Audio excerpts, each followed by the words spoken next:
朋友们，欢迎来到咱们的1年1度10月新番推荐环节。一句话总结今年的10月新番，那简直就是量大管饱，尤其是在这个续作方面，那数量更是多到惊人，简直都要跟新作五五开了。但是呢，由于时长的关系，咱们呢也就不一一介绍了。本期视频我只说一下我自己比较感兴趣的。如果大家有其他推荐的也可以在评论区当中补充。废话少说，下面咱们就开始。首先续作环节，先讲这些隔得久的。第一个，夏目友人帐第7季。事隔7年之后 ，TV 版终于推进了。果然二次元活得久了什么都能等到。从08年到现在，整整16年呀！不知道多少人看的时候比夏目还小呢，结果现在比他还大呢。夏目くん、夏目様、夏目くん。我を守りし者よ、その名を示せ。也算是长篇动画续作里最没崩的一个了。从第1季到第6季评分都不低。不过夏目都出第7季了，游戏人生什么时候出一下第2季啊？下一个 I10第3季，也就是从零开始异世界的生活，算是早年轻小说穿越异世界的代表作了。486、雷姆、拉姆、艾米莉亚，哎呀，这几个形象那也是深入人心呐。尤其是在刻画486成长这方面塑造的非常不错。看主角慢慢成长也是一种乐趣，不是吗？そう、私は魔女教滞在司教タイラ担当ベテルギウスロマネコンティです。而且在本季的水文篇里，486呢也算是迎来自己的高光时刻了。如果说你是一个 I10老粉的话，一定不要错过。下一个《刀剑神域外传》第2季。说到这儿，估计有的人就疑问了，《刀剑神域外传》是什么东西啊？我都忘了。帮大家回忆一下主角是一个女生，个子非常高，但是呢，她到游戏里这个形象呢，却是一个小萝莉，穿着一身粉色的衣服，拿着枪各种乱扫。全員スーツケースを撃て。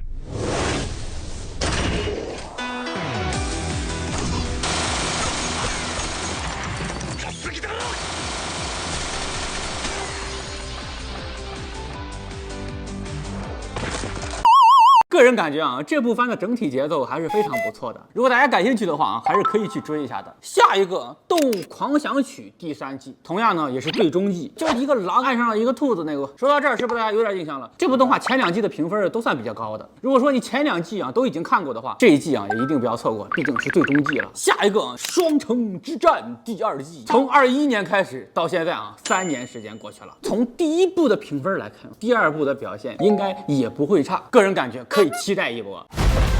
这事儿也该了结了。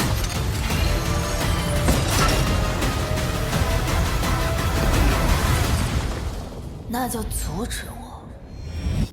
还有呢，就是死神的千年血战篇香客谈。从这个前年开始，死神的千年血战篇也是3季连更但是老牌动画咱就不多讲了，好看看就完了。最后呢，咱们再来说几个离得非常近的，一个是今年的1月新番《奋斗猎人香格里拉边境》，马上在10月份要推出来第2季了，这速度还是非常非常快的。要知道这可是个半年番，动漫看着还是非常有意思的，里边对于游戏的描写也是非常的细致，打斗呢看着也不错，值得一看。还有呢，转生异世界贵族靠着鉴定技能一飞冲天，一个4月新番也要出第2季了。大家还记得吗？这个主角他能直接看见别人的数值，其他穿越异世界无敌爆表，玩的是三国无双割草，他呢玩的是信长野望，招募一堆的这种牛逼人士。第1季呢是讲述的他父亲死了，第2季应该是要实现自己的野心了。我对这部动漫后续的发展还是比较感兴趣的。另外呢，还有2部咱们就一笔带过吧。一个《平凡职业造就世界最强》第3季，讲的这个主角上来就被同班同学背叛了，掉进深渊，各种吃，